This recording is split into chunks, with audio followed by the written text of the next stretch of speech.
और बहुत ही सुंदर प्रसंग अभी चला हुआ है, जिसमें हम लोग देख रहे हैं कि वाल्मीकि जी के आश्रम में भगवान पहुंचे हैं।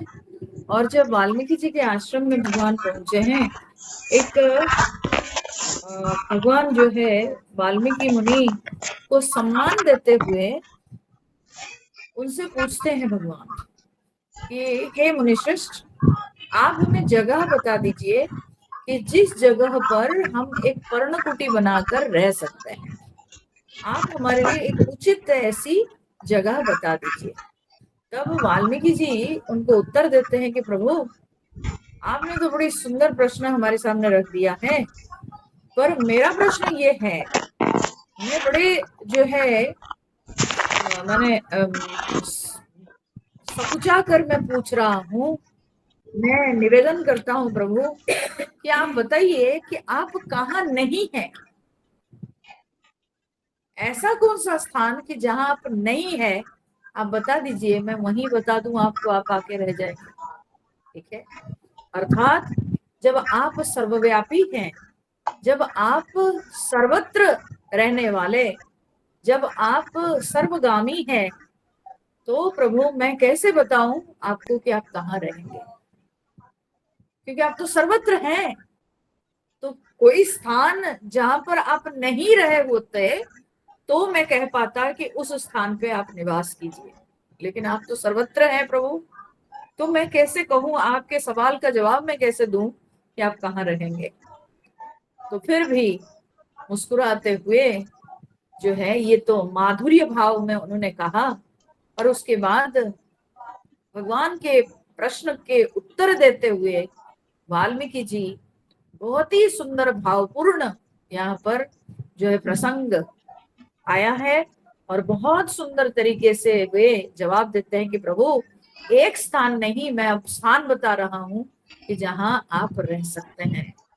तो कहाँ रहेंगे ना, 14 स्थान, एक नहीं 14 जगह उन्होंने बताया। तो वो 14 जगह में से हम लोग 3 जगह देख चुके हैं, 3 स्थानों के विषय में हम लोग विचार कर चुके हैं। पहला स्थान वो है जिन लोगों के अंदर श्रवण भक्ति है, जो लोग भगवान की कथा नित्य निरंतर सुनते रहते हैं, कहते प्रभु उनके हृदय में आप आकर के बस जाओ। दूसरे स्थान उन्होंने बताया कि जो लोग के अंदर दर्शन भक्ति है, जिनके अंदर भगवान को दर्शन करने की लालसा है, जो भगवान के रूप का दर्शन करना चाहते हैं, भगवान की एक झांकी भी उनके लिए बहुत है।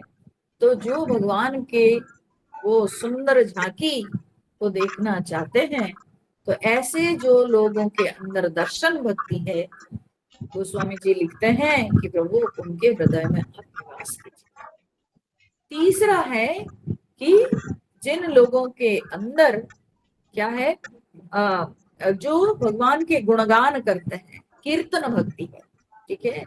जो भगवान के गुणगान करते हैं, जिस तरह से मानसरोवर के हंस, मानसरोवर से जिस तरह से मोती चुन, हंसिनी जिस तरह से मोती चुनती है, बोले जिनकी जिह्वा हमेशा भगवान के नाम रूपी मोतियों को चुनती है, बोले प्रभु उनके हृदय में आप निवास कीजिए। ठीक है। ऐसे 3 प्रकार के भक्तों के नाम दिए वाल्मीकि जी। अब इसके आगे फिर क्या बताते हैं, 14 स्थान बताए हैं कि कहाँ भगवान रह सकते हैं। ठीक है। भगवान के लिए सबसे उत्तम स्थान क्या हो सकता है, कौन कौन जगह हो सकती है, तो उस विषय में बताते हुए अब आगे गोस्वामी जी लिख रहे हैं 128 नंबर दोहा के बाद।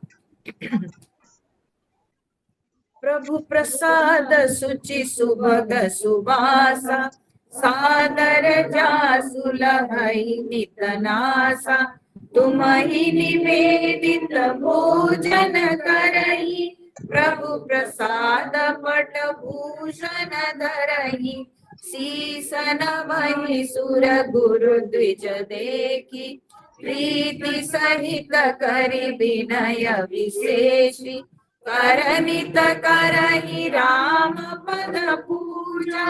राम भरोसा हृदय ने दूजा, चरण राम तीरथ चली जाही, राम बसहु तिनके मन माही, मंत्र राजु नित जपहि तुम्हारा, पूजहि तुम्हि सहित परिवारा, तरपन होम करहि विधि नाना, विप्र जेवाहि देहि बहुदाना, तुम दे अधिक गुरहि जिय जानी, सकल भाय सेवहि सनमानी, सब करि मांगहि एक फलु, राम चरण रति हो, तिनके मन मंदिर बसहु, सिय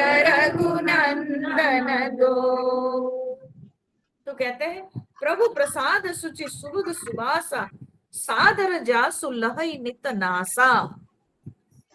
जिनकी नासिका नित्य प्रभु प्रसाद सुचि सुभग सुबासा, भगवान की सुंदर प्रसाद की सुंदर सुगंध को ग्रहण करती है। ठीक है, आप लोग बोलते हो ना जिस दिन प्रसाद बनाते हैं उसके तो कुछ अलग ही सुगंध है। ठीक है, भगवान के प्रसाद की अलग सुगंध है, इतनी सुंदर सुगंध कि वो दूसरे दिनों में नहीं पाई जाती है।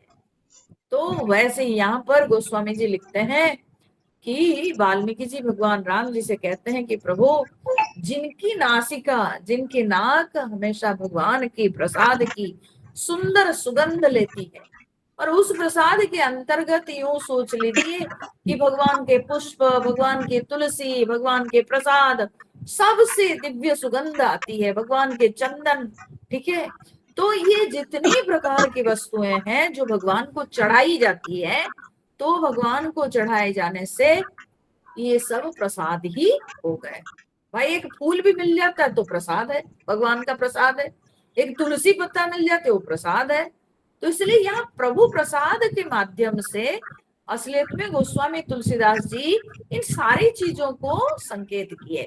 ठीक है, वो चाहे फूल हो, चाहे चंदन हो, चाहे तुलसी हो, चाहे कोई जो है भगवान को हम लोग जो फल या और नैवेद्य सब चढ़ाते हैं, खीर पूड़ी आदि नैवेद्य चढ़ाते हैं, वे सब कुछ इसके अंतर्गत है। तो कहते हैं जिनकी नाक बहुत आदर पूर्वक भगवान के प्रसाद की सुगंध को नित्य लेती रहती है, ग्रहण करती है, तुम्हें निवेदित भोजन करही, और फिर हे प्रभु आपको निवेदन करने के पश्चात जो नित्य भोजन करते हैं, भगवान को चढ़ाने के बाद भोजन करते हैं। ठीक है, अब देखिए ये बात को हम लोग सुन करके कभी कभी क्या हो जाता है, कोई कोई चीजों में हम लोग रिजिड हो जाते हैं।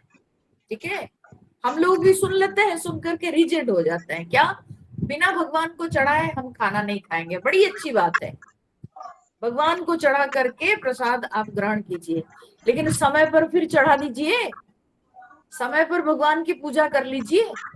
भगवान की पूजा आप करिएगा 11 बजे 12 बजे, और तब तक भूखे रहिएगा और तब जाके खाइएगा 2 बजे, तो क्या होगा, भगवान के नाम पर आप रोग खरीदिएगा।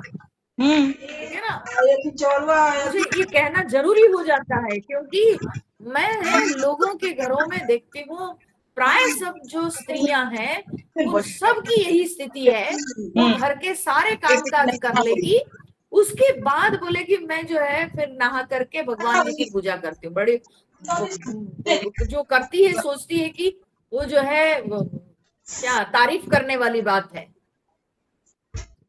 आप घर के सारे काम कर लिए और भगवान को लास्ट में बुलाते हो, ये तो उल्टा काम हो गया भाई। आप घर के सारे काम काज करके उसके बाद आप भगवान जी को निलाओगे करोगे, क्यों पहले क्यों नहीं करोगे? क्यों भगवान जी को पहले स्नान नहीं कराओगे, भगवान जी को पहले नहीं खिलाओगे? अच्छा आप ऐसे क्यों नहीं सोचते हो, अगर इतनी भक्ति है तो ऐसे क्यों नहीं सोचते हो कि मेरे भगवान भी, मेरे लल्ला भी भूखे बैठे हुए हैं, तो पहले मैं उनको तो खिला दूं? ये फीलिंग क्यों नहीं आती है? हाँ? क्यों आपके घर के आपके पति खा लेंगे, आपका बेटा खा लेगा, आपके घर में सब लोग खा लेंगे, नौकर चाकर खा लेंगे, सब लोग खा लेंगे, आपके घर का सारा काम हो जाएगा, उसके बाद आप नहाओगे धोगे क्या? हम भगवान की पूजा करने बैठ रहे हैं, तब नींद आती है। ठीक है, 11 बजे 12 बजे जाके हम लोग पूजा करते हैं तो नींद आती है, और उसके बाद 1 बजे खाएंगे। क्यों? जब तक हम पूजा नहीं किया हम कुछ मुंह में लेते नहीं। कौन कहा ये बात? भगवत गीता में 17वें अध्याय में भगवान ने कहा है, स्पष्ट रूप से भगवान ने कहा है कि वे लोग मुझे पीड़ा देते हैं। ठीक है, ऐसे जो है कठिन तपस्या करके वे मुझे पीड़ा देते हैं, यानी भगवान इसमें प्रसन्न नहीं होते हैं। देखिए, हर चीज की, हर काम करने की एक शैली है, हर काम में एक कला है, हर काम में कुछ विधि निषेध होते हैं। आप आधी बात को ले लिए कि बिना भगवान को निवेदन किए, नैवेद्य चढ़ाए भोजन ग्रहण नहीं करना है, आप इतनी बात ले लिए, लेकिन कब देना चाहिए ये भी तो सीखना है। तो इसीलिए प्रातः काल में उठ करके सबसे पहले जो है अपने स्नान आदि समाप्त करके भगवान की पूजा करनी चाहिए, और भगवान जी को खिला पिला करके, यूं क्यों नहीं सोचते हैं मेरे घर में मेरे भगवान जी प्रसन्न मुद्रा में बैठे हैं, अभी क्यों? सवेरे उनका नहाना धोना हो गया, उनको हम खिला दिए हैं, अब मेरे भगवान पूरा प्रसन्न मुद्रा में बैठ के सब देख रहे हैं। तो ये क्यों नहीं सोचते हैं? नहीं, ये सोच नहीं आती है, उसमें हमारा दिल कठोर है, उसमें हमारा दिल पत्थर है, हम सब कुछ कर लेते हैं और उसके बाद जो है हम भगवान जी को खिलाएंगे पिलाएंगे। ये बहुत गलत बात है, ये गलत तरीका भी है। इसलिए ये जब हम लोग ऐसे ऐसे सब ऐसी पंक्तियां सुनते हैं तो उसमें कभी कभी हम लोग गलत अर्थ कर लेते हैं, अपने तरीके से अपनी सुविधा के अनुसार कर लेते हैं। तो यहाँ पर कहते हैं जो तुम्हें निवेदित भोजन करही, आपको निवेदन करके वो भक्त भोजन करते हैं। आपको निवेदन माने वे भगवान के लिए हमेशा सचेत रहते हैं। भगवान को निवेदन करना माने उचित समय में सबसे पहले भगवान के कार्य होना चाहिए, भगवान के कार्य को पहले संपादन करके फिर दूसरे कार्य में प्रवेश करना चाहिए। तो इसीलिए तो कहा जाता है प्रातः काल में उठ करके अपनी साधना शुरू कर देनी चाहिए, तो अपने आप समय पर सब खत्म हो जाएगा। ठीक है, तो कहते हैं तुम्हें निवेदित भोजन करही, प्रभु प्रसाद पट भूषण धरही। भगवान के जो है बोले प्रसाद रूप वस्त्र आभूषण वे लोग धारण करते हैं।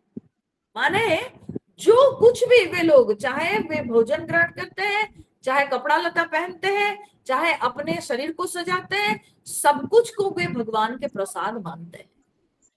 ठीक है, ईश्वर के प्रसाद रूप वस्त्र आभूषण सब कुछ जो है ये भगवान का प्रसाद है, ईश्वर का दिया हुआ ये प्रसाद है। ऐसे भगवान के प्रसाद रूप वस्त्र आभूषण आदि धारण करते हैं। ठीक है, तो सब कुछ भगवान को भोजन आदि भगवान को अर्पण करके ग्रहण करते हैं, साथ साथ अपने शरीर के लिए अन्य भी सारी जो वस्तुएं वे लोग अपने शरीर पर धारण करते हैं, उसको भी वे लोग मानते हैं कि ये भी भगवान का प्रसाद ही है। हमारे जीवन में जो कुछ भी प्राप्त है ये सब कुछ ईश्वर का प्रसाद ही है, ऐसे मानकर वे लोग सब चीजों का ग्रहण करते हैं। तो शीस नवहि सुर गुरु द्विज देखी, प्रीति सहित करि विनय विशेषी। और उनके सिर झुकता है किनके सामने? ना सुर गुरु द्विज देखी। ठीक है, देवता गुरु और ब्राह्मण इनके सामने इनके मस्तक झुकता है। ठीक है, शीश झुकता है, तो शीश नवहि मतलब झुक करके प्रणाम करना है। इसके ऊपर जब मैं पढ़ रही थी एक संत ने कहा ये खड़े खड़े कर देने से नहीं होगा, उठा वृक्ष के जैसे खड़े होकर के जो है कर देने से नहीं होगा, बल्कि शीश नतमस्तक होना माने साष्टांग प्रणाम करना है। झुक करके प्रणाम करना है। तो गुरु, द्विज और जो है देवता, गुरु को प्रणाम करना है, द्विज माने ब्राह्मण को प्रणाम करना है, और जो है देवता को प्रणाम करना चाहिए। नत मस्तक, मस्तक को नत मतलब पूरी तरह से झुका करके जो है नत। और हमारी संस्कृति में कहा गया साष्टांग, अष्टांग, 8 अंग छूना चाहिए, तभी उसको प्रणाम माना जाता है। जब तक 8 अंग स्पर्श नहीं करता है तब उसको प्रणाम नहीं कहा जाता है। साष्टांग प्रणाम 8 अंगों को जो है पूरी तरह से झुकाकर भूमि पे वो जो है वो जब स्पर्श करता है तो तभी उसको प्रणाम कहा जाता है। तो कहते हैं इस तरह से जो है विनम्रता पूर्वक वे लोग, बड़े प्रेम पूर्वक वे लोग झुक जाते हैं। प्रीति सहित करी विनय विशेषी, विशेष विनम्रता के साथ लोग बड़े प्रेम पूर्वक गुरु, द्विज और देवता को प्रणाम करते हैं। कर नित कर ही राम पद पूजा, और उनके हाथ हमेशा भगवान की पूजा ही, भगवान के राम जी के चरणों की पूजा करती है। उनके हाथ भगवान के चरणों में रहती है, भगवान के चरणों की पूजा में व्यस्त रहती है। राम भरोस हृदय नहीं दूजा, और उनके हृदय में राम जी के ही भरोसा है और कुछ नहीं, दूसरा नहीं। ठीक है, वे लोग राम जी पे आश्रित हैं। यहाँ राम जी कहने का अर्थ है क्योंकि रामायण ग्रंथ पढ़ रहे हैं इसलिए राम इष्ट के रूप से वर्णन किया जा रहा है, और वाल्मीकि जी के इष्ट है राम जी, इसलिए वाल्मीकि जी बोल रहे हैं ये बात। पर यहाँ पर यह मन में शंका नहीं उठनी चाहिए कि मेरे इष्ट तो कृष्ण भगवान है, मेरे इष्ट तो जो है दुर्गा जी है, मेरे इष्ट शंकर जी है, तो हम क्या करें? बोले करो, जिन पे आपका विश्वास है, आपकी भक्ति है, आप उनके लिए करो। सब कुछ ब्रह्म, एकम ब्रह्म, एकम सत विप्रा बहुधा वदंती, परमात्मा एक ही है, और उसको संत लोग, उसको विद्वान लोग अनेक नामों से कहते हैं, अनेक प्रकार से वर्णन करते हैं। जी मैं पता नहीं हमारी भक्ति कहाँ कहाँ भागती रहती है। ठीक है, आज लगा कि नहीं नहीं शंकर जी जल्दी जो है पूरा प्रसन्न हो जाते हैं और मन की इच्छा पूरी कर देते हैं, तो बस शंकर जी, सावन महीना आ गया, अब शंकर जी में जल ढालेंगे और शंकर जी पूरा शंकर जी को छोड़ के कुछ नहीं। ठीक है, आश्विन महीना आ जाएगा, उसके बाद दुर्गा जी को छोड़ के कुछ नहीं। ठीक है, फिर दुर्गा जी गई, उसके बाद दुर्गा जी गई। ठीक है, फिर कार्तिक महीना आ जाएगा तो कृष्ण भगवान आ जाएंगे, सब गोपी बन जाएंगे। ठीक है, फिर कृष्ण भगवान आ जाएंगे, रासलीला चलेगी तो क्या तो क्या। ठीक है, तो ये हमारी भक्ति भागती है। ठीक है, पर इसमें एक बात मैं कहना चाहूंगी, तो आप पूछ सकते हो कि भाई हम लोग गृहस्थ लोग हैं, तरह तरह के त्योहार आता है, उत्सव आता है, तो मनाना भी तो अच्छा लगता है, तो क्या ये सब मनाए नहीं? बोले मनाओ जरूर, लेकिन इष्ट चिंतन भूलना नहीं चाहिए। अपने इष्ट चिंतन कभी नहीं मन से हटना चाहिए। ठीक है, नित्य निरंतर अपना इष्ट चिंतन चलते रहना चाहिए। हम चाहे जितने उत्सव क्यों ना मनाएं, पर अपने इष्ट चिंतन स्थिर होना चाहिए। हम दुर्गा जी की पूजा कितना भी क्यों ना करें, लेकिन अपने इष्ट का जाप भूलना नहीं चाहिए। दिन भर इष्ट की जो नाम लेना वो नहीं जाना चाहिए। करो आप जो चाहे करना चाहते हो, लेकिन इष्ट का जाप हमेशा मुख में चलते रहना चाहिए, इष्ट का नाम चलते रहना चाहिए, इष्ट की चिंतन चलते रहना चाहिए, इष्ट के पूजन पहले होना चाहिए, वो भूलना नहीं चाहिए। आप कहोगे कि नहीं नहीं आज हम जो है दुर्गा जी के कलश बिठाए, दुर्गा जी की पूजा कर लिए, तो और किसी की जरूरत नहीं। कैसे किसी की जरूरत नहीं? आप अपने इष्ट पूजा किए हो तो पहले इष्ट पूजा की जाती है। ठीक है, तो इसलिए अपने इष्ट की पूजा, अपने इष्ट का चिंतन, इष्ट का जाप, हाँ जी, इष्ट का पहचानोगे। देखो आपको जन्म जन्मांतर के संस्कार से आपको निश्चित रूप से कोई ना कोई देवता के प्रति बड़ी दृढ़ भावना होगी, मन झुकता होगा, मन में झुकाव आता होगा तो अपने आप आपको जो है ना ये फील होगा कि ये मेरे इष्ट ही हैं, जिनकी जिनके भाव स्वाभाविक रूप से मन में आता होगा, स्वाभाविक रूप से आपके मन में जिनकी याद आ जाती होगी, तो वो आपके इष्ट होंगे। ठीक है, वो आपके इष्ट होंगे। ये एक बात हुई। दूसरी बात, अगर आप कंफ्यूज्ड हो, ठीक है ना, आप कंफ्यूज्ड हो, तो फिर आपके जो गुरु हैं तो आपको वो जो मंत्र दिए फिर उसी को धारण करो और उन्हीं के चिंतन करो, अपने आप मन स्थिर हो जाएगा। ठीक है, अपने आप मन स्थिर हो जाएगा। जो आपको गुरु वो रास्ता दिए, जिनके मंत्र दिए, बस उन्हीं को इष्ट रूप से ग्रहण करिए। अगर आप कंफ्यूज्ड हो, आपको स्पष्ट रूप से पता नहीं चल रहा है, तो तब ऐसा ही है। ठीक है, तो या तो स्वाभाविक रूप से आपके मन में जिनकी भावना बनती होगी वही इष्ट है। इसमें कोई बड़े नहीं होते, कोई छोटे नहीं होते, कोई पावरफुल कोई लेस पावरफुल नहीं होते हैं। अपने मन को एक जो है किसी वस्तु में केंद्रित करना। ठीक है, क्योंकि मन भटका हुआ है, मन बिखरा हुआ है, उस बिखरा हुआ मन को हम एक किसी वस्तु में केंद्रित करेंगे तो ये बिखरा हुआ मन जो है समेट करके तब जाकर के स्थिर होता है। तो ये तो एक आलंबन मात्र है। इष्ट जो चिंतन है वो एक आलंबन है, उससे भी परे उठना है, वही जीवन का ध्येय मात्र नहीं है, उससे ऊपर उठना है। तो ये तो एक आलंबन, एक सपोर्ट दिया जाता है, जिस सपोर्ट को लेकर हम साधना में आगे बढ़े। तो इसलिए इष्ट चिंतन करते रहना चाहिए, चाहे आप जितने पूजा पाठ करो, चाहे आप जितने उत्सव मनाओ, लेकिन अपने इष्ट चिंतन हमेशा करना चाहिए। तो चरण राम तीर्थ चली जाही, राम बसहु तिनके मन माही। बोलते हैं उनके चरण जो है वो राम जी के तीर्थ में चलकर जाते हैं। ओ राम राम, आजकल कोई तीर्थ चलकर जाते हैं क्या? ठीक है, पहले लोग तीर्थ में चलकर के जाते थे। ठीक है, लेकिन आजकल कोई चलकर तो तीर्थ जा ही नहीं सकते हैं कोई। क्यों नहीं? क्योंकि ना तो वो धैर्य हम में है, ना उतना समय भी किसी के पास है। ठीक है, और विभिन्न प्रकार के साधन हो गए हैं, तो इसीलिए कोई चल के नहीं जाते हैं। लेकिन कम से कम तीर्थ स्थान में जब पहुंच जाते हैं वहां पर थोड़ा कष्ट उठाएं।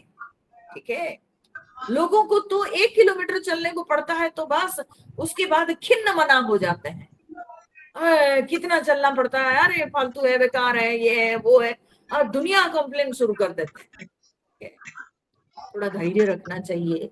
याद करो आपके पूर्वज लोग जब तीर्थ करने जाते थे तो कितनी दूर दूर तक चलते थे, महीनों महीना चल चल करके वो जाके अपने डेस्टिनेशन में पहुंचते थे, तब तीर्थ करके आते थे। इसलिए कोई कोई तो मर भी जाते थे, लौटते नहीं थे। जाने से पहले लोग पूजा करके उनको छोड़ते थे, क्योंकि पता नहीं लौटेंगे कि नहीं। ठीक है, और जो लौट आते थे उनकी भी बड़ी पूजा होती थी। तो तीर्थ करना इतना आसान नहीं। जब व्यक्ति तीर्थ करता है तो कुछ कष्ट उठाता है, धैर्य बनाए रखना पड़ता है। तीर्थ करने से आप कम से कम वस्तुओं के साथ जीते हो, स्वल्प साधन लेकर आप जीना सीखते हो, वैराग्य आता है। तो ये सब तीर्थ की महिमा है। तीर्थ करने से यह सब जो है गुण आते हैं। तो यहाँ पर कहते हैं जिनके चरण हमेशा भगवान के तीर्थ में चलकर जाते हैं, राम बसहु तिनके मन माही। और जो उन लोगों के मन में कहते हैं कि हे प्रभु आप निवास कीजिए। इतनी सारी बातें। ठीक है, तो ये टोटल अगर इसको एक समेट लेंगे, ये क्या है ना, ये बेसिकली ये अर्चन भक्ति है। भगवान की अर्चना पर अधिक महत्व दिया गया है। ठीक है, भगवान को नैवेद्य चढ़ा के ग्रहण करना चाहिए, हाथ उनके भगवान के चरणों में है। ठीक है, ये सब जो है अर्चन भक्ति है, बेसिकली ये अर्चन भक्ति है। तो कहते हैं कि हे प्रभु आप उनके हृदय में निवास कीजिए। उसके बाद कहते हैं ये चौथे प्रकार के, चौथा स्थान बताए। फिर मंत्र राज नित जप ही तुम्हारा, पूज ही तुम्हें सहित परिवारा। बोले जो हमेशा नित्य मंत्र राज का जाप करते हैं। मंत्रों में राजा कौन है? तो राम नाम, बस। श्री राम राम रामेति रमे रामे मनोरमे, सहस्र नाम तत्तुल्यम राम नाम वरानने। श्री राम श्री राम श्री राम, श्री राम राम राम इति। ये जो राम नाम है ये मंत्र राज है। सारे मंत्रों की शक्ति इसी में है। ये मंत्रों में श्रेष्ठ। राम बोलते हैं राम एव परो मंत्र, राम एव परो मंत्र। राम नाम ही सबसे श्रेष्ठ मंत्र है। राम नाम तारकम, राम जो है तारक मंत्र है। शंकर जी जो है भक्तों को, जो वाराणसी में जो लोग मुमूर्षु अवस्था में पड़े रहते हैं, मृत्यु शैया में पड़े हुए हैं, उनकी मृत्यु के पहले शंकर जी वाराणसी में बोलते हैं, उनके कान में राम नाम देते हैं। स्वयं शंकर जी राम नाम सुनाते हैं उनके कानों में। और ऐसे लोग वाराणसी में जब मरते हैं तो तब उनकी मुक्ति हो जाती है। तो राम नाम जो है तारक मंत्र है, मंत्रराज है राम नाम। तो कहते हैं मंत्रराज को जो नित्य जाप करते हैं। फिर मैं बार बार कहना चाहूंगी कि कोई जरूरी नहीं कि हम राम मंत्र ही जपे। अगर हम राम मंत्र नहीं भी जपे, कोई भी मंत्र को आप जाप करते हो, आपके इष्ट के नाम लेते हो, लेकिन लेते रहो, ठीक है ना, लेते रहो। आप नारायण नारायण कहना चाहते हो, लेते रहो। कृष्ण कृष्ण कहना चाहते हो, लेते रहो। दुर्गा दुर्गा लेते रहो। जिह्वा में भगवान के नाम होना चाहिए, ये लक्ष्य है। और मैं कहूं प्रत्येक साधक के लिए उसका मंत्र, उसके इष्ट मंत्र वो मंत्रराज है, ठीक है। हर शास्त्र के जो मुख्य देवता हैं उनकी बहुत ज्यादा जो है महिमा गाई जाती है, ठीक है।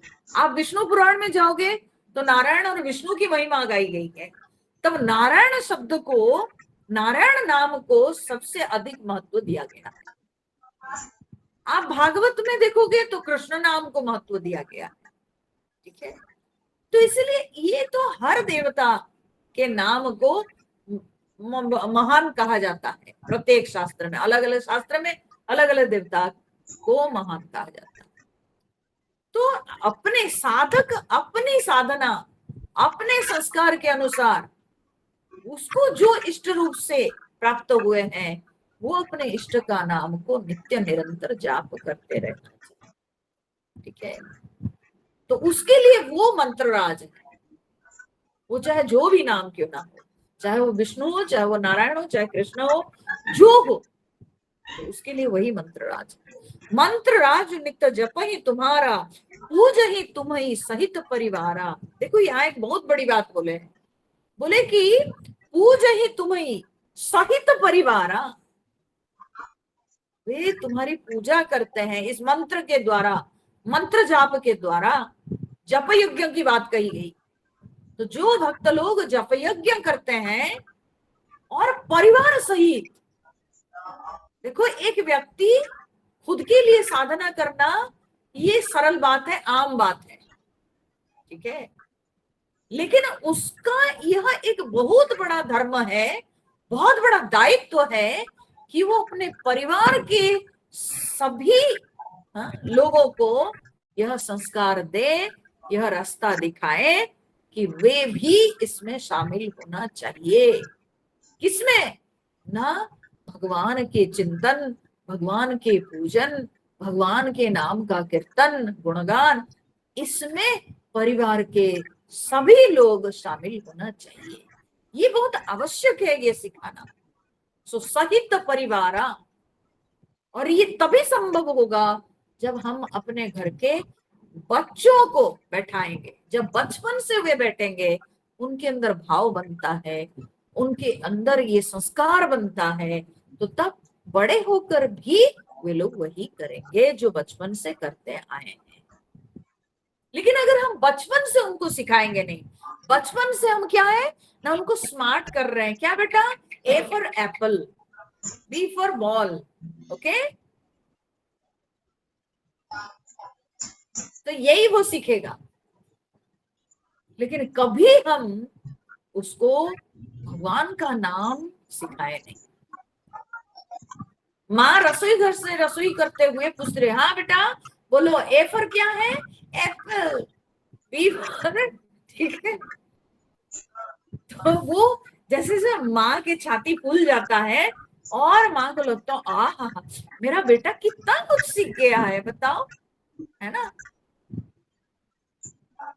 लेकिन आप ये नहीं समझ रहे हैं कि आप उसको कितनी बड़ी चीज से दूर कर रहे हैं। अगर बचपन से आप उसको सिखाते तो निश्चित रूप से उसके अंदर ये संस्कार आता, और जब वो बड़ा हो जाता है और बड़ा होकर के जब माँ बाप को मानता नहीं, कुछ नहीं, 12 साल का हो गया, 14 साल का, ए तू क्यों पूजा पाठ नहीं करता है, तुम क्यों भगवान जी को नमस्कार नहीं करता है, वो बोलेगा क्यों करेंगे हम, दीजिए जवाब उसको। उस समय तक उसका अहंकार डेवलप हो जाता है, उस समय तक स्वतंत्र अपने सोच में, अपने विचार में स्वतंत्र हो जाता है, तो इसलिए वो क्यों करेगा। तो ये बहुत बड़ी बात होती है, परिवार सहित भगवान के नाम जप करना चाहिए। जब नाम जप करते हैं तो परिवार के सभी को बिठा करके नाम जप जो है करना चाहिए, भगवान का नाम थोड़ी देर के लिए लेना चाहिए, और नित्य प्रतिदिन के अपने प्रक्रिया में, पूजा की प्रक्रिया में यह अभ्यास रखना चाहिए। मंत्र राज नित जप ही तुम्हारा, पूज ही तुम्हें सहित परिवारा, तर्पण होम करहि विधि नाना, विप्र जेवाई देहि बहुदाना। और तर्पण, वे लोग तर्पण करते हैं, होम करते हैं, विभिन्न विधि के साथ वे लोग तर्पण और होम करते हैं, ठीक है। तो तर्पण करना क्या होता है, तर्पण करना देवता और पितरों के लिए जो जल हम लोग अर्पण करते हैं उसको तर्पण कहते हैं, ठीक है, उसको तर्पण कहते हैं। देवता ऋषि पितरों के नाम हम लोग जो जल अर्पण करते हैं, तो वो चाहे अंजलि से चाहे अर्घा से जो हम लोग अर्पण करते हैं जल, उसको कहते हैं तर्पण, ठीक है। होम, हम लोग जो घृत द्रव्य आदि अर्पण करते हैं देवताओं के लिए चाहे पितरों के लिए, हम जो अर्पण करते हैं तो उसको कहा जाता है होम, ठीक है।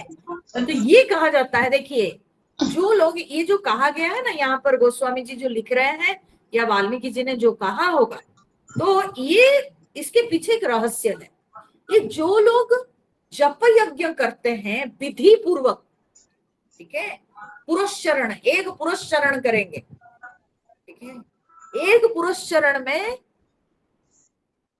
तो लगता है 2 लाख कुछ नंबर आता है जो है जाप की संख्या, इतनी संख्या एक निर्दिष्ट समय में समाप्त करना है, 1 साल के अंदर समाप्त करना है, तो उसको कहते एक पुरुषचरण, ठीक है। और ऐसे जो विधि पूर्वक जो लोग जाप करते हैं और वो पुरुषचरण जब हो जाता है तब उसके बाद होम करना होता है, उसके बाद तर्पण करना होता है, ठीक है, और उसके बाद ब्राह्मणों को खिलाना होता है, ये सारी जो है विधियां की जाती है, ठीक है। तो ये जो है हम कोई भी निर्दिष्ट एक संख्या के हम रखते हैं अगर जाप करने के लिए। कभी कभी क्या होता है ना, व्यक्ति संकल्प लेके भी जप यज्ञ करता है, एक होता है कि बिना कोई संकल्प के नित्य निरंतर करना, एक होता है कभी कभी संकल्प लेके जप यज्ञ करना। तो जब हम लोग संकल्प लेकर के जप यज्ञ करते हैं तो उस जप यज्ञ करने के पश्चात तर्पण होम आदि ये सब क्रियाएं की जाती है। नियम है कि आपके वो संख्या, उतनी संख्या का जाप उतने समय के अंदर जब संपूर्ण हो गया तो करना है। तो कहा जाता है जप के दशांश आहुति, जितने जप किए हैं उसका नियम है कि जप के दशांश आहुति होनी चाहिए, उतनी बार आहुति, 1/10 टाइम आहुति देनी है। फिर आहुति की 1/10 टाइम जो है तर्पण करना है, समझ लीजिए।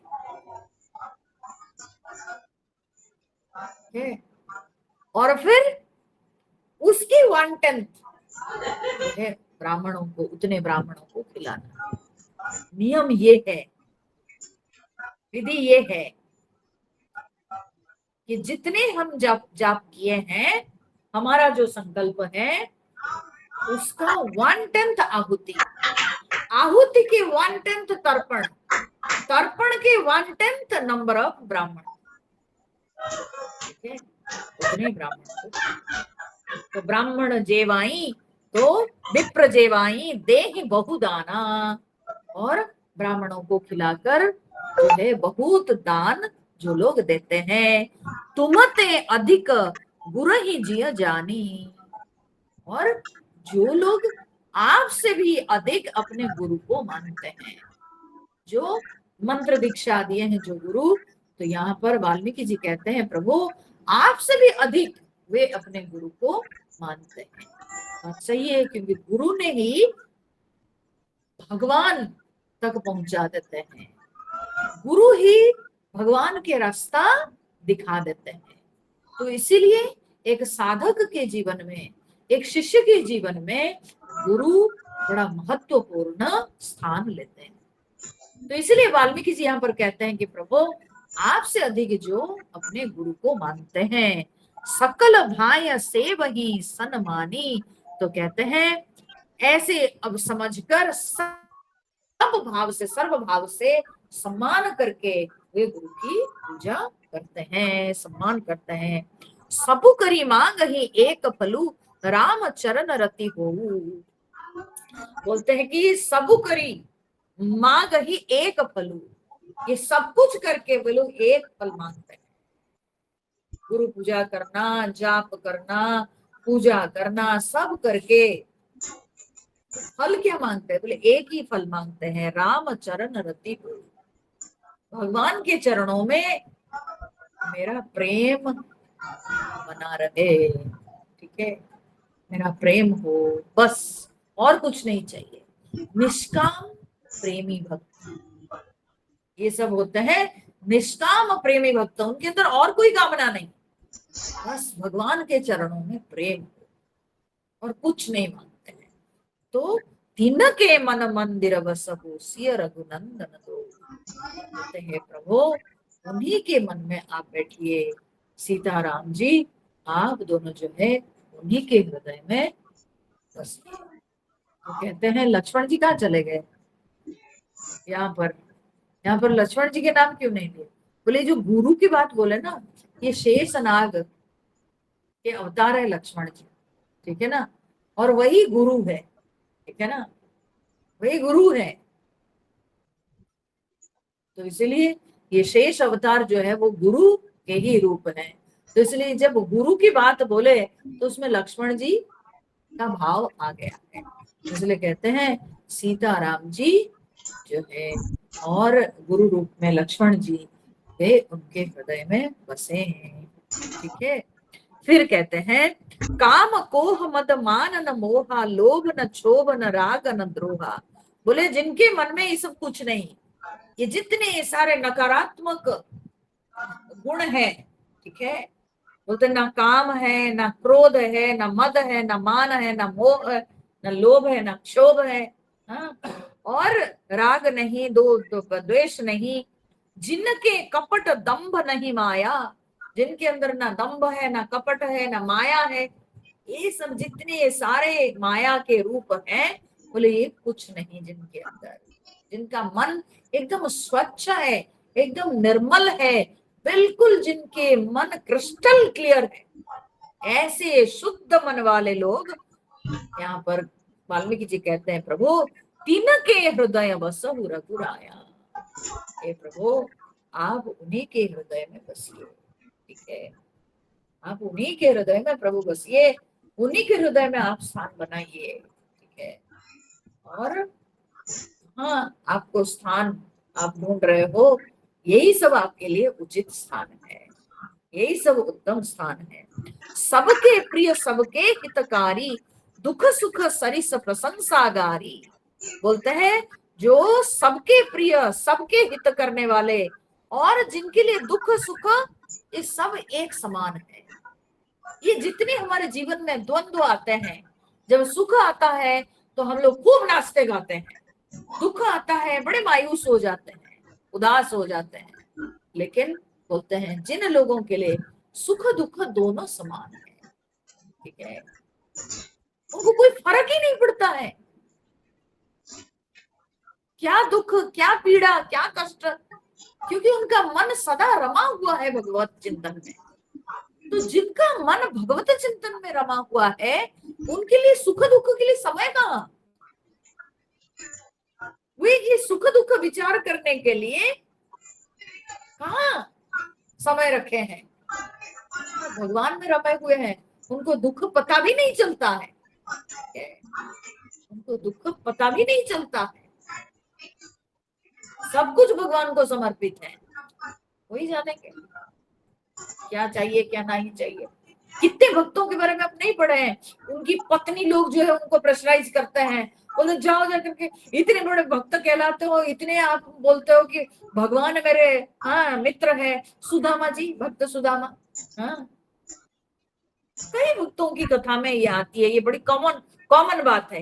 ये पत्नियां घर चलाती है, बेचारी वो परेशान रहती है, बोले कि आप तो भगवान जी के जाप करने में लगे हुए हो, इधर घर कैसे चलता आपको पता है? थोड़ा भगवान से ये क्यों नहीं मांगते हो, वो क्यों नहीं मांगते हो, ये क्यों नहीं बोलते हो, वो क्यों नहीं बोलते हो, है ना। लेकिन भक्त लोगों के अंदर ही भावना है ही। यहाँ तक कि ठाकुर रामकृष्ण परमहंस के बारे में भी सुनने को आता है कि जब उनके थ्रोट में कैंसर हो गया था, वो कुछ खा नहीं पा रहे थे, बहुत कष्ट में थे, और विवेकानंद जी को कष्ट हो रहा था देख करके कि रामकृष्ण देव खा नहीं पा रहे थे। तो विवेकानंद एक दिन आकर के बोलते हैं ठाकुर से कि ठाकुर आप रोज काली माँ से मिलते हैं, तो माँ से आप खुद बोलते क्यों नहीं कि आपके गले के दर्द को ठीक कर देते, आप कम से कम खाना खा पाते।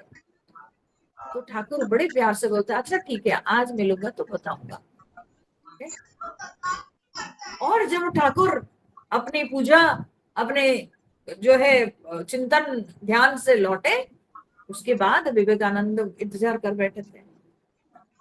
तो विवेकानंद जी ने ठाकुर जी से पूछे, बोले कि ठाकुर आपने पूछा, आपने माँ से कहा, अपने कष्ट के बारे में आपने बताया?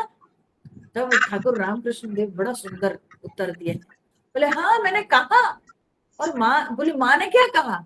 बोले माँ ने कहा क्या तुम सबके गले के माध्यम से नहीं खा रहे हो, तुमको यही रास्ता चाहिए खाने के लिए?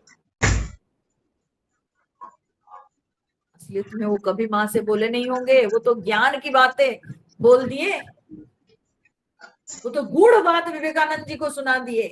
अर्थात मैं सबके अंदर विद्यमान हूँ, मैं, मेरी आत्मा सबकी आत्मा, तो मैं तो सबके अंदर निवास करता हूँ, जो सब खाते हैं वो मैं खाता हूँ, तो यही नाले की जरूरत थोड़ी है खाने के लिए। तो विवेकानंद चुप हो गए, समझ गया। तो भक्त लोग कभी नहीं मांगते, उनको जरूरत नहीं, उनको पीड़ा से कोई मतलब नहीं, उनकी शरीर की पीड़ा उनको पता ही नहीं चलती है। वे तो भगवान में रमे रहते हैं, प्रभु चिंतन में रमे रहते हैं, उसमें इतना रस है कि ये संसार की जो पीड़ा है ये छू नहीं पाती है। तो ऐसे जो है भक्तों की स्थिति है। तो यहाँ पर कहते हैं दुख सुख सरिस प्रशंसागारी, कोई उनकी प्रशंसा करे, कोई उनको गाली दे, कोई फर्क नहीं पड़ता। हाँ? कोई निंदो कोई बंदो कोई निंदो, कोई बंदो कोई कैसे कहो रे, कोई कैसे कहो रे, रघुनाथ साथ प्रीत बांधे, नाथ साथ प्रीत बांधे, होय तैसे होय रे, कोई निंदो कोई बंदो, कोई निंदो कोई बंदो। कोई निंदा करे कोई वंदना करे, क्या फर्क पड़ता है? रघुनाथ के साथ जब संबंध हो गया, क्या फर्क पड़ता है? इसलिए भगवान के साथ ऐसे संबंध बना देना है कि जगत में कुछ भी हो कोई फर्क ही ना पड़े, कोई अंतर नहीं पड़ता है भक्त को। कौन क्या कहता है, कोई प्रशंसा करता है, कोई गाली देता है, दे जिसकी मर्जी, जिसकी मर्जी जो है वो करे, ठीक है। सो प्रशंसा गारी कहीं सत्य प्रिय वचन विचारी, बोलते हैं हमेशा जो लोग सत्य वचन बोलते हैं, ठीक है, सत्य प्रिय वचन विचारी, विचारी मतलब क्या होता है ना, हित, विचार करके जो हित है। सो सत्य प्रिय और हित वचन ऐसा होना चाहिए। गीता में भगवान श्री कृष्ण ने कहा है सत्यम प्रिय हितम च यत, ये तीन जो है वचन में लक्षण होना चाहिए। एक है सत्य, दूसरा है प्रिय और तीसरा है हित। तो बोलने वाले की कला है ये कि वो कैसे प्रकाश करे, सत्य भी हो और कान को सुनने के लिए कठिन ना हो और वो हितकारी हो, ठीक है, वचन हितकारी होना चाहिए। तो सत्यम प्रियम हितम चयत, तो वही यहाँ पर कहते हैं सत्य प्रिय वचन विचारी, विचार करके हित वचन बोलते हैं। जागत सोवत शरण तुम्हारी, हे प्रभु जो सोते जागते हमेशा आपकी शरण में है, तुम्हें छाड़ी गति दूसरी नाही, जो जिनके लिए आपको छोड़कर दूसरी कोई गति नहीं, राम बसहु तिनके मन माही, हे राम आप उन्हीं के मन में बसिए, उन्हीं के मन में आप अपना घर बनाइए। ऐसे जो भक्त लोग हैं, ऐसे भक्त लोगों के हृदय में आप निवास कीजिए। फिर जननी सम जान ही पर नारी, धनु पराव विष ते विष भारी। अच्छा, बोले जननी सम जान ही पर नारी, दूसरी नारी, दूसरी स्त्री, अपने घर की स्त्रियों को छोड़कर, ठीक है, पर स्त्रियों में बोलते जननी भाव रखते हैं, सबसे पवित्र भाव है जननी भाव। अब ध्यान दो इस बात को। हाँ, मैं एक बात कहना चाहती हूँ, क्या है ना कि हम लोग सबको अम्मा बुलाते हैं और हमको भी सब लोग अम्मा बुलाते हैं, हम सबकी अम्मा और मेरे सब अम्मा, ठीक है। तो मेरे को कई बार लोग पूछते हैं ये कैसे, हम आपको अम्मा बुलाते हैं, आप भी हमको अम्मा बुलाते हो, ठीक है ना। तो हम बोले कि हमारे गुरुदेव ने कहा है कि असलियत में this is relation less relationship, संबंध विहीन संबंध।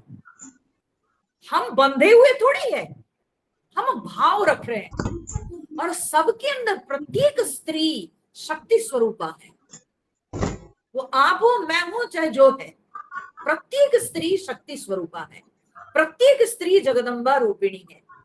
तो इसीलिए हर स्त्री को देखकर मातृभाव रखना चाहिए, क्योंकि जगत में मातृभाव से बढ़कर पवित्र भाव और कुछ नहीं, ठीक है।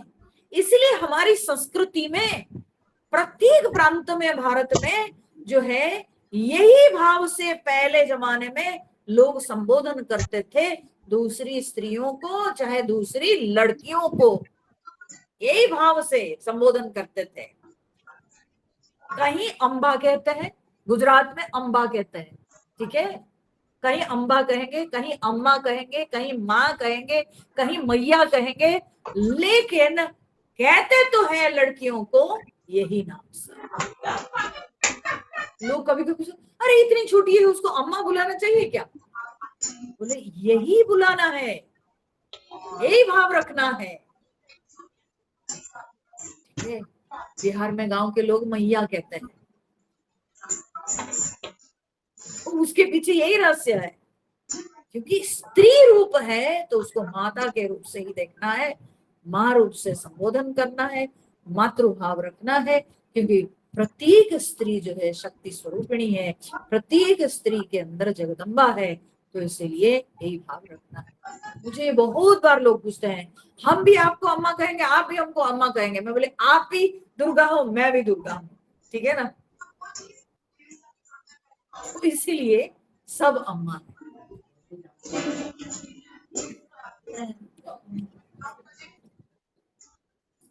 गैस की तो बात ही नहीं आई तो मैं क्यों बोलूं, मुझे क्या पड़ता है, ठीक है। तो जननी सम जान ही पर नारी, इसलिए पर नारी को जननी के समान मानना चाहिए, देखना चाहिए। और धनु पराव विषते विष भारी, पराया धन, धनु पराव माने पराया धन को, दूसरे के धन को विषते विष भारी, विष से भी बड़ा भारी विष मानना चाहिए दूसरे के धन को। माने क्या, यहाँ पर क्या कहा गया, पहले लाइन में कामिनी, दूसरे लाइन में कंचन, ठीक है। तो धन जो है कांचन और पर स्त्री कामिनी स्त्री, सो कामिनी और कांचन से दूर रहना है, ठीक है। स्त्री के प्रति जननी भाव रखना है, पवित्र भाव रखना है, और दूसरे के धन के प्रति विष भावना रखना है कि दूसरे के धन को कभी हड़पना नहीं है, दूसरे के धन पर लोभ दृष्टि नहीं रखनी है, क्योंकि लोभ दृष्टि रखेंगे तो गलत काम करेंगे, आज नहीं तो कल चुराएंगे, आज नहीं तो कल छल करके कपट करके उसके धन को हड़पेंगे। तो ये कभी होना ही नहीं चाहिए, बल्कि ये भाव रखें कि थोड़ा हम किसी को अधिक दे दें वो चलेगा, लेकिन किसी का है भगवान हम ले नहीं, ठीक है। थोड़ा सा अधिक दे देने से खराबी नहीं, लेकिन कभी किसी का लेना नहीं चाहिए। दूसरे का धन हमारे पास नहीं आना चाहिए, दूसरे के धन को विषतुल्य मानना चाहिए। और फिर कहते हैं जे हर सही पर संपत्ति देखी दुखित हो पर विपत्ति विशेषी, और जो लोग दूसरे के संपत्ति को देख के बहुत आनंदित होते हैं, जो भक्त लोग, और दूसरे की विपत्ति में दुखी होते हैं, दूसरे के कल्याण में उनको अच्छा लगता है और दूसरे के दुख में वे पीड़ा अनुभव करते हैं, ऐसे भक्त लोग जिन्हें राम तुम प्राण प्यारे, हे राम जिनके लिए आप प्राण से भी प्यारे हो, तिनके मन शुभ सदन तुम्हारे, हे प्रभु उन्हीं के मन आपका घर है, ठीक है। वैसे भक्तों का मन आपका घर है, इतना पवित्र मन, इतना स्वच्छ मन, जिस मन में कोई लोभ नहीं, छल नहीं, कपट नहीं, गंदगी नहीं, ठीक है। तो ऐसी सुंदर स्वच्छ मन प्रभु आपका घर है, ठीक है। हाँ हाँ, सच्ची बात।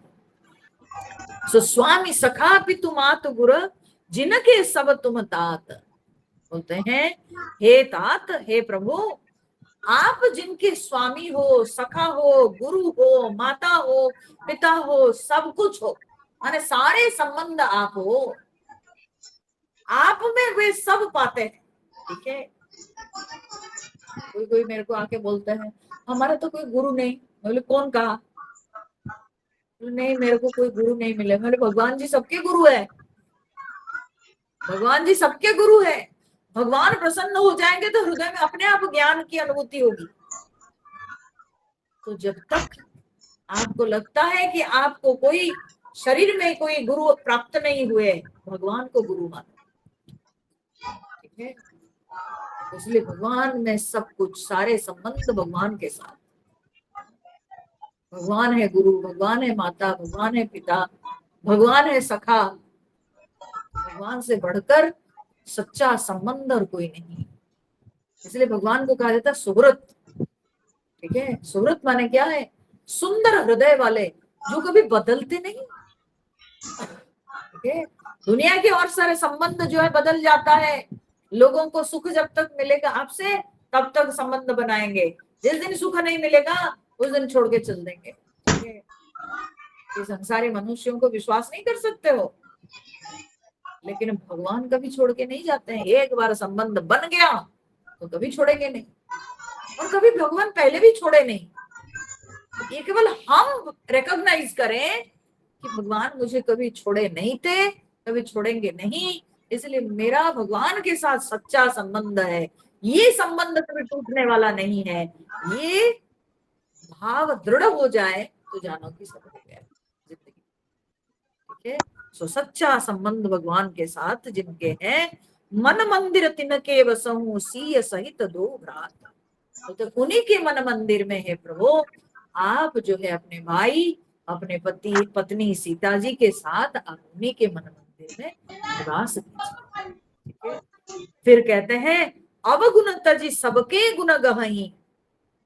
अपने अवगुणों को त्याग करके जो भक्त लोग सबके गुण को ग्रहण करते हैं, अपने अवगुणों को त्याग करके, अपने अंदर जो दोष है, अपने अंदर जो त्रुटियां हैं, जो कमियां हैं, उनको त्याग करके और सब में गुणों को शिक्षा लाभ करके, और सब गुणों को जो है, दूसरों में गुणों को जो है सम्मान करके, वो सारे गुणों को जो ग्रहण करते हैं, अर्थात जो सारग्राही होते हैं, दूसरों के अंदर जो सार है उसको जो लोग ग्रहण करते हैं। एक श्लोक है जिसमें कहा जाता है कि कोई भी संसार में कोई भी व्यक्ति नहीं कह सकता है कि अयोग्य है। अयोग्य पुरुष नास्ति। कोई भी व्यक्ति अयोग्य नहीं, सबके अंदर कुछ ना कुछ भगवान गुण दिए हैं, सबके अंदर कुछ ना कुछ अच्छा जो है, कुछ सीखने की चीज दिए हैं। तो गुणग्राही होना चाहिए, दूसरों के अंदर जो गुण है उसको पहचान करके उस गुण को धारण करना चाहिए। तो अपने जो दुर्गुण है, दोष है, उसको त्याग करके जो लोग सबके गुणों को धारण करते हैं, विप्र धेनु हित संकट सहही। और विप्र माने ब्राह्मण, गौ के लिए वे लोग जो है उनके हित के लिए सारे कष्ट उठाते हैं। गौ ब्राह्मण के हित के लिए, जब ब्राह्मण की सुरक्षा होती है उसमें ज्ञान की सुरक्षा होती है, क्योंकि ब्राह्मणों के अंदर भगवान जो है ज्ञान धर्म आदि सब जो है भाव प्रदान किए, तो इसीलिए ब्राह्मणों की रक्षा होनी चाहिए। और फिर धेनु गौ माता, गौ के शरीर में, गौ के शरीर के प्रत्येक अंग में देवता लोग निवास करते हैं, इसलिए गौ माता की पूजा होनी चाहिए, गौ माता की सुरक्षा होनी चाहिए। तो गौ ब्राह्मण के लिए जो लोग सारे संकट उठाते हैं, सारी पीड़ा उठाते हैं, नीति निपुण जिन कई जगली का। और फिर बोलते हैं नीति निपुणता में जिनके, बोलते हैं जग ली का, ली का मतलब मर्यादा। बोलते हैं कि जिन लोगों के नीति निपुणता में जगत में मर्यादा है, अर्थात जगत में जिनकी प्रसिद्धि है नीति निपुणता में, वे अपने नीति धर्म नहीं छोड़ते हैं। ठीक है, संसारी लोग अपना पराया करते रहते हैं, अपने छोटे छोटे स्वार्थ की पूर्ति के लिए वे लोग नीति छोड़ देते हैं। ठीक है, नीति छोड़ देते हैं, गिर जाते हैं। लेकिन यहाँ पर कहते हैं कि नीति नहीं जो लोग छोड़ते हैं, जो अपना धर्म है उस धर्म में कभी वे लोग अवहेलन नहीं करते। मन है कि मन खेल खेलेगा, लेकिन उस मन को जीतना है कि नहीं, अनीति में नहीं जाएंगे, चाहे कुछ भी क्यों ना हो जाए। अपना धर्म नहीं छोड़ेंगे। ये बहुत बड़ी बात है, मैं बता रही हूं। हम लोग नित्य प्रतिदिन गिरते हैं। अपने परीक्षा लीजिए, आपको पता चलेगा नित्य प्रतिदिन हम लोग गिरते हैं। अपने धर्म के विषय में हम विचार नहीं करते हैं। छोटी छोटी चीजों की प्राप्ति के लिए, छोटे छोटे स्वार्थ के लिए झूठ बोल देते हैं, चोरी कर लेते हैं, दूसरे के सामान उठा लेते हैं, नहीं करते हैं। ठीक है, और इसी के चलते हमारे जीवन में कितने कष्ट हैं। लेकिन फिर भी ये मनुष्य सुधरता नहीं, फिर भी मनुष्य नहीं सुधरता है। इतना भोगता है, लेकिन फिर भी रियलाइज नहीं करता है कि ये कष्ट सब क्यों मेरे जीवन में है, क्यों मेरे घर में शांति नहीं, दूसरों के घर में इतनी शांति है, क्यों मेरे जीवन में इतना कष्ट है, दूसरे के जीवन में ये कष्ट नहीं। ये मेरे कर्म है। मैं जैसे कर्म करता हूं, जैसे किया हूं, उसके फल, उसके परिणाम स्वरूप हम भोग रहे हैं। ये बात को जब तक हम रियलाइज नहीं करेंगे, जब तक समझेंगे नहीं, जब तक अपने आप को सुधारेंगे नहीं, तब तक ऐसे ही सब कुकर्म करके इसी तरह के जो है पाप बटोरते रहेंगे, और परिणाम स्वरूप कितने जन्म बीत जाएंगे, ना जीवन में सुख, ना शांति, ना कभी कल्याण, कुछ नहीं हो सकता। तो इसलिए नीति छोड़ना नहीं चाहिए कभी भी। मेरा बेटा के फायदा के लिए हम दूसरे के बेटा के साथ अन्याय नहीं कर सकते। ठीक है, हम अगर टीचर हैं तो हम अपने कोई जान पहचान के हैं तो उसको हम ज्यादा मार्क दे देंगे, और दूसरे के लड़के के मार्क्स को काट देंगे, कम कर देंगे। इससे बड़ा अन्याय और कुछ नहीं हो सकता। इससे बड़ा अन्याय और कुछ नहीं हो सकता है। ये कदापि नहीं करना चाहिए। आजकल वर्तमान समय में ये सब होता ही है। ठीक है, यही होता है। तो मेरा बेटा अधर्म है, अधर्म कर रहा है, और मैं उसके अधर्म को बढ़ावा देता हूं। ठीक है, और दूसरे के बेटे को जो है कष्ट देते रहते हैं। क्यों? सामान्य स्वार्थ पूर्ति के लिए। और उसका कभी फल अच्छा नहीं होता है, कभी नहीं होता है। उसका फल, उसका परिणाम कभी नहीं अच्छा होता है। कभी जीवन में सुख शांति वैसे घर में या वैसे व्यक्ति के जीवन में सुख शांति नहीं मिल सकती है।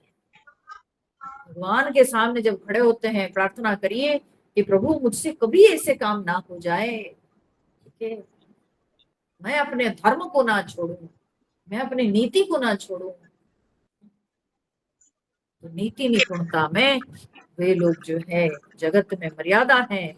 घर तुम्हार तिन कर मनु नीका, बोलते हैं उनका सुंदर मन प्रभु आपका घर है। ऐसे लोग, जो लोग नीति निपुण है, जिन लोगों के अंदर अवगुण नहीं है, जो दूसरों के अंदर गुणों को लेके मैंने सीख कर धारण करते हैं, और जो लोग हमेशा ब्राह्मण और गौ के हित के लिए पीड़ा उठाते हैं, तो ऐसे लोगों के मन में आप घर बनाइए।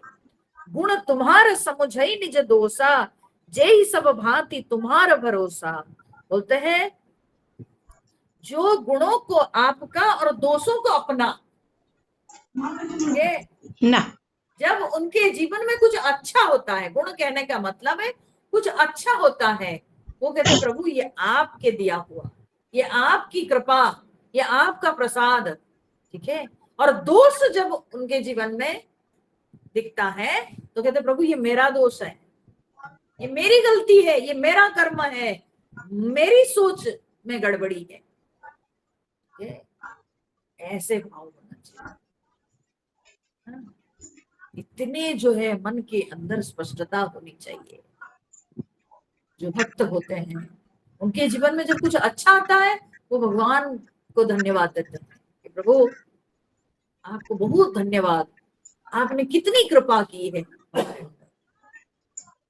और जब बुरा होता है कि प्रभु ये मेरा कर्म है, मैंने कहीं गलती की है जिस कारण से मुझे ये भोगना पड़ रहा है, दोष अपना, ठीक है, गुण प्रभु का, ईश्वर का प्रसाद, ये भाव जिन लोगों में है, यही सब भांति तुम्हारा भरोसा, और जिसे सब प्रकार से आप ही के भरोसा है, आप ही पे निर्भर करते हैं हर प्रकार से। राम भगत प्रिय लाग ही जेही, और राम भक्त जिसे प्यारे लगते हैं, जो भगवान के भक्त लोगों को बहुत सम्मान करते हैं, भगवान के भक्तों की भी पूजा करते हैं, ठीक है, उनके घर वैष्णव जन पहुंच जाए, भक्त लोग पहुंच जाए तो उनके सम्मान करते हैं, उनकी पूजा करते हैं, उनके लिए सुंदर व्यवस्था करते हैं, उनका सत्कार करते हैं। ऐसे जो लोग राम भक्त की पूजा करते हैं, जिनके लिए राम भक्त प्यारे होते हैं, प्रभु ते ही उरवसहु सहित वै देही, उनके हृदय में प्रभु, हृदय में भक्तों की सेवा करते हैं, जो आपको ही अपना भरोसा मानते हैं, उनके हृदय में बसे। जाति पाति धनु धर्म बढ़ाई, प्रिय परिवार सदन सुखदाई, सब तजी तुम्हें रही उरलाई, तेही के हृदय रहो रघुराई। बोले जाति पाति, पाति माने पंक्ति,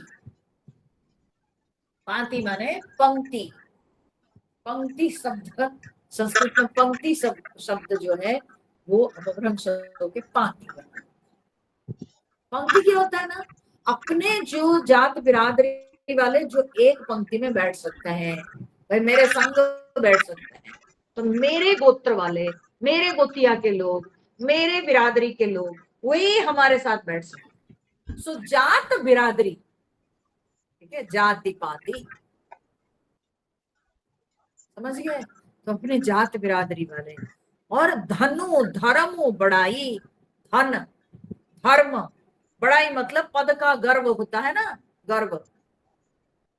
तो प्रिय परिवार सदन सुखदाई, और अपना प्यारा परिवार और सुख देने वाला घर, सब तजी, ये सब कुछ को त्याग करके अपने जात बिरादरी, धन धर्म, पद का गर्व, अपना पूरा परिवार और अपना घर, ये सब कुछ को त्याग करके तुम्हें रही उरलाई, ठीक है, जो तुम में ही मन लगा के रहते हैं, जिनका मन केवल आप में लगा हुआ है प्रभु, ये सबको पूरी तरह से त्याग दिए हैं जो लोग, बड़े जो है ना उच्च कोटि के भक्त होते हैं, जो सब कुछ त्याग कर भगवान के केवल चरण में आश्रित हो जाते हैं, उनको भगवान में ही भरोसा है। जैसे विभीषण जी जो कि भगवान के आश्रित हो गए, शरणागति इसको कहते हैं, ठीक है, कुटुंब तजी शरण राम तेरी आयो, तजी गढ़ लंक महल ओ मंदिर, राम भूल गए, ठीक है, गाने से याद आता है, स्वर में गाने से याद आ जाता है, जब सस्वर नहीं करूंगी तो मेरे को नहीं होता है, ठीक है। तो सब जैसे विभीषण जी लंकापुरी छोड़ दिए, परिवार को छोड़ दिए, भाई बंधु कुटुंब को छोड़ दिए, सब छोड़ करके भगवान के आश्रित हो गए, ऐसे जो शरणागत होते हैं, तो कहते प्रभु उन्हीं के हृदय में आप बस जाए। स्वर्गु नरकु अपवर्गु समाना, जिनके लिए स्वर्ग नरक, अपवर्ग माने मोक्ष, ठीक है, अपवर्ग माने मोक्ष, ठीक है, तो कहते हैं प्रभु जिनके लिए स्वर्ग नरक मोक्ष ये सब कुछ जिनके लिए समान है, ठीक है, ये सब कुछ समान है, माने स्वर्ग नरक और मोक्ष सब उनके लिए समान है। एक संत राबिया थी, ठीक है, एक मुसलमान संत, महिला संत थी, ठीक है।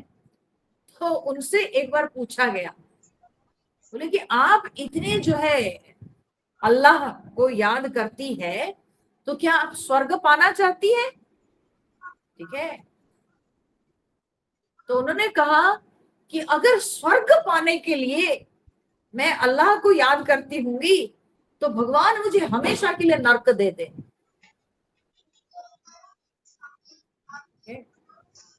तो भगवान मुझे हमेशा के लिए नर्क दे दे।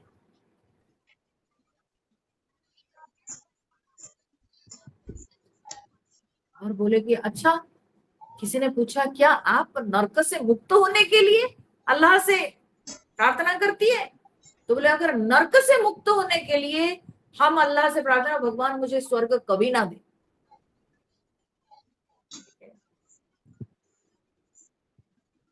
तो उनके लिए स्वर्ग नर्क सब समान है, क्या फर्क पड़ता है? ठीक है। उनकी गति भगवान के चरणों में है बस, और वो किसी गति को नहीं मानते हैं। वो स्वर्ग गति, नर्क गति, मोक्ष गति, ये सब गति को वे समझते नहीं। उन भक्तों की गति क्या है? ना भगवान के चरण, ईश्वर के चरण में उनकी गति है,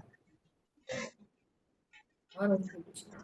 तो इसलिए कहते हैं सरग नरक अप बरग समाना, जहां तहां देख धरे धनुबाना। और जहां तहां वे लोग हमेशा केवल धनुष बाण धारण किए आपको देखते हैं, सर्वत्र उनको भगवान नजर आते हैं। ठीक है। जित देखो तित श्याममयी, नहीं जित देखो तित राममयी, है ना। तो धनुष बाण धारण किए जो, तो इसलिए सर्वत्र भगवान को वे लोग देखते हैं।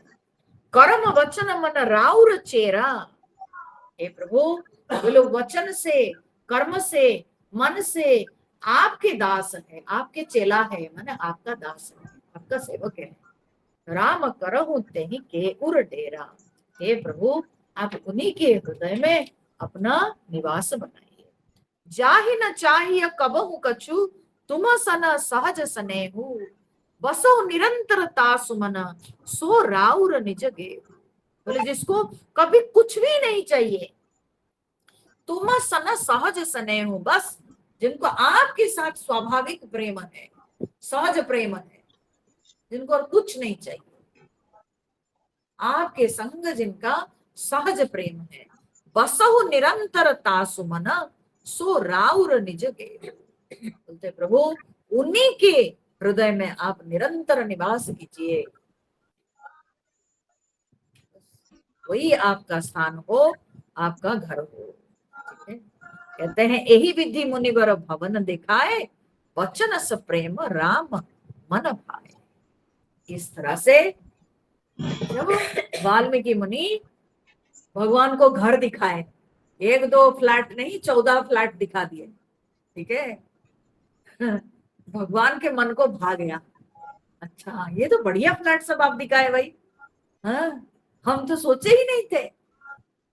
किसी में भगवान देखो 2 बालकनी है, किसी में 3 बालकनी है, किसी में आप देखो कितना बढ़िया जो है 3 BHK है।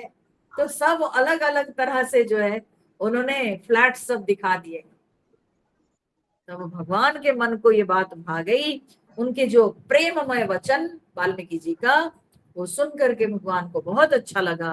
कह मुनि सुनहु भानुकुल नायक, आश्रम कहूं समय सुखदायक।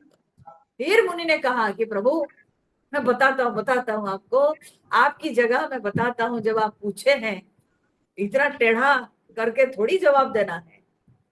बोले प्रभु मैं हे भानुकुल नायक, मैं आपको बता रहा हूँ आपको कहाँ निवास करना है, अपना आश्रम कहाँ आपको बनाना है, इस समय के लिए मैं बताता हूँ। चित्रकूट गिरी करहु निवासु, तह तुम्हारा सब भांति सुवासु। हे प्रभु आप चित्रकूट पर निवास कीजिए, क्योंकि वहां आपकी जो है सारी सब प्रकार की सुविधा है। माने क्या है ना, रहने लायक स्थान है, खाने पीने के लिए फल मूल भी मिलेंगे, जल की भी सुविधा है। तो इसीलिए प्रभु सारी सुविधा है, व्यवस्था है, आप वहीं पर निवास कीजिए। शैल सुहावन कानन चारु, बड़ा सुंदर शैल है, पर्वत है चित्रकूट जो है, बड़ा सुंदर पर्वत है और चारों तरफ बहुत बढ़िया सुंदर वन है। करी के हरि मृग विहग विहारू, उसमें हाथी, उसमें सिंह, हिरण, तो पक्षी सब निवास करते हैं। ठीक है। नदी पुनीत पुराण बखानी, और बड़ी पवित्र नदी बहती है पास में। ठीक है। पुराण बखानी, जिनके वर्णन पुराण में आता है, जिस नदी के विषय में मंदाकिनी नदी बहती है, तो बोलते हैं कि जिसके वखान पुराण में आता है। अत्रि प्रिया निज तप बल आनी, बोले जिसको अत्रि प्रिया, अत्रि ऋषि के प्रिया माने अत्रि ऋषि के पत्नी अनसुईया जी निज तपोबल आनी, अपने तपोबल से उसको ले आई थी। ठीक है। ये मंदाकिनी के विषय में क्या कथा है ना, बोले एक बार क्या हुआ, 100 साल के लिए अनावृष्टि पड़ गई, कहीं कुछ कोई पानी नहीं, कुछ नहीं, एकदम सब सूखा पड़ गया एकदम। ठीक है। और अत्रि ऋषि जो है वे तपस्या में चले गए। वे तपस्या में जब चले गए तब अनसुईया जी को बड़ा कष्ट हो रहा था कि सब चारों तरफ लोग तड़प रहे हैं, किसी को कुछ पीने के लिए कहीं कुछ मिल नहीं रहा है, एकदम सूखा है, कहीं पानी नहीं, वृष्टि नहीं हो रही है, तो उनको बड़ा दुख हो रहा था। लेकिन वे अत्रि ऋषि की तपस्या में सहायता कर रही थी, पर मनी मन उनको बहुत कष्ट हो रहा। 54 साल के बाद अत्रि मुनि जो है वे इसमें उनके तपस्या समाप्त हुई, और जब तपस्या समाप्त हुई और तब देवता और गंगा जी ये सब लोग आई। ठीक है। सब लोग पहुंचे हुए, और अत्रि मुनि तब अनसुईया जी से जल मांगे पीने के लिए, बोले जल लाइए। अनसुईया जी जल कहाँ से लाएगी, अनावृष्टि, कहीं अभी तक वृष्टि नहीं हुई है। तो तब उस समय जो है अनसुईया जी जो गंगा माँ आई हुई थी, वो सारे देवता लोग तो देख करके अत्रि मुनि को चले गए, लौट गए, लेकिन शिव जी और गंगा जी थे। तो तब अनसुईया जी गंगा जी से प्रार्थना की कि हे माँ, अब ऋषि को चाहिए, जल चाहिए, तो मैं जल कहाँ से लाऊं। तब बोली गंगा माता, बोली खोदो, जमीन खोदो तो तुमको मिल जाएगा जल। तो तब अनसुईया जी जैसे ही जमीन खोदी तो देखी जल है, तो जल लेके तो आ गई, उन्हें वर को दे दी। अब गंगा जी बोली कि अब मैं जा रही हूँ। बोले नहीं, आप यहाँ रुकिए, मैं ऋषि से पूछ करके आऊंगी, और ऋषि जैसे बताएंगे वैसे ही तब जा करके मैं आपको बताऊंगी, तो अब तब तक आप रुकिए। तो जल ला के दी, और वो जल को जब ऋषि पान किए, बोले बड़ा मीठा जल है, इतना बढ़िया मीठा जल कहाँ से लाई। तब इन्होंने कहा ऐसे गंगा जी की कृपा से उनको भूमि से जल प्राप्त हुआ। तो बोले ठीक है। मुनि स्वयं आए, अत्रि ऋषि स्वयं आए, आके गंगा जी से उन्होंने कहा कि माँ आप यहीं निवास करो। ठीक है। आप यहीं निवास करो। तो गंगा जी ने कहा कि आप अपने 1 वर्ष के तप मुझे दे दीजिए, तब मैं यहाँ नित्य निवास करूँ। तो मुनिवर बोले मेरे 1 वर्ष के पुण्य आप लेकर के यहीं आप निवास कीजिए। तो वो जो जल था, उस जल में गंगा जी जल रूप में समा गई। तो उस समय से उसका नाम हुआ मंदाकिनी। ठीक है। ऐसे एक मंदाकिनी आपको केदारनाथ के पास मिलेगी, है ना, गंगा जी के नाम मंदाकिनी है। और यहाँ चित्रकूट में भी, क्योंकि गंगा जी वहां पर समा गई और उस जल से नदी बहने लगी, तो इस कारण से जो है उसको भी मंदाकिनी कहते हैं।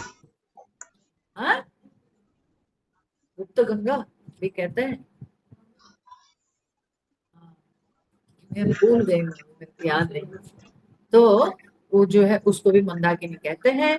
इस तरह से पुराण में जो है इस मंदाकिनी नदी की महिमा रही।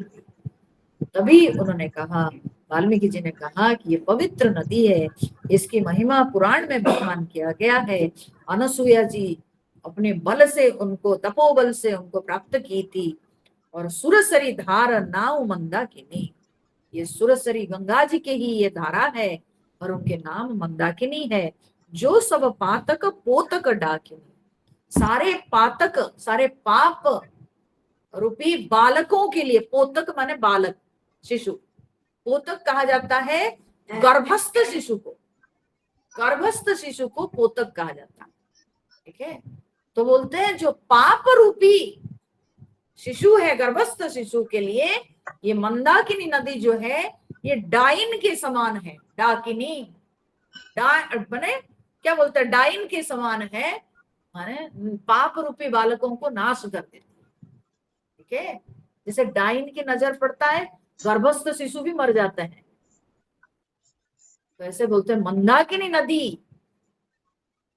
के स्पर्श से, मंदाकिनी के जल से सब पाप धुल जाते हैं, सब पाप दूर हो जाते हैं।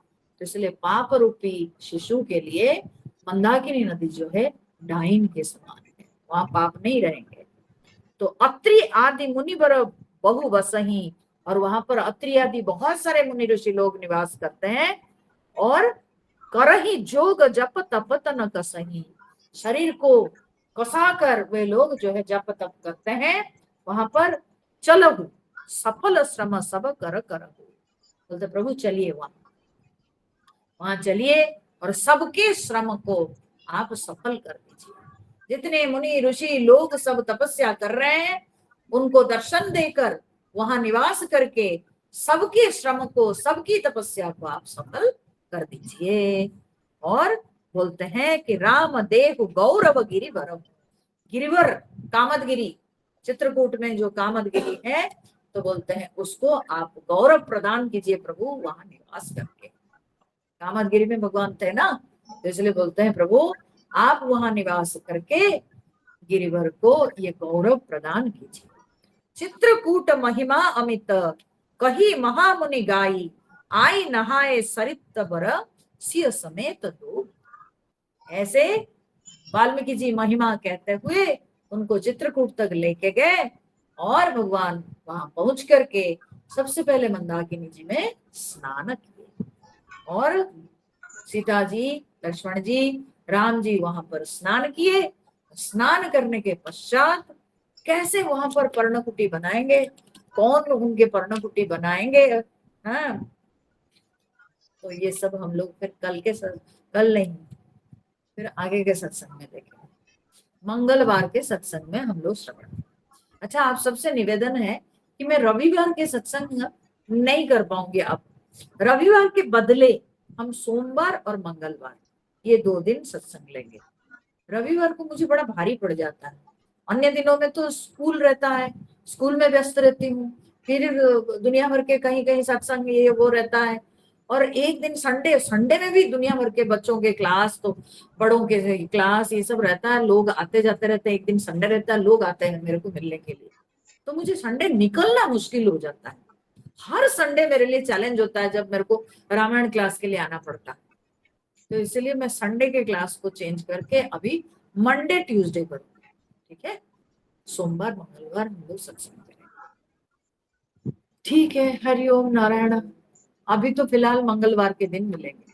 ठीक है, श्री राम जय राम जय जय राम, श्री राम जय राम जय जय राम, श्री राम जय राम जय जय राम, श्री राम जय राम जय जय राम, श्री राम जय राम जय जय राम, श्री राम जय राम जय जय राम, श्री राम जय राम जय जय राम, श्री राम जय राम जय जय राम, जय सीताराम जय हनुमान, बोलिए श्यामर रामचंद्र की जय, पवन सुत हनुमान जय, उमापति महादेव बोलो भाई सब संतन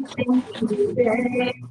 ओम पूर्णमदः पूर्णमिदं पूर्णात् पूर्णमुदच्यते पूर्णस्य पूर्णमादाय पूर्णमेवावशिष्यते।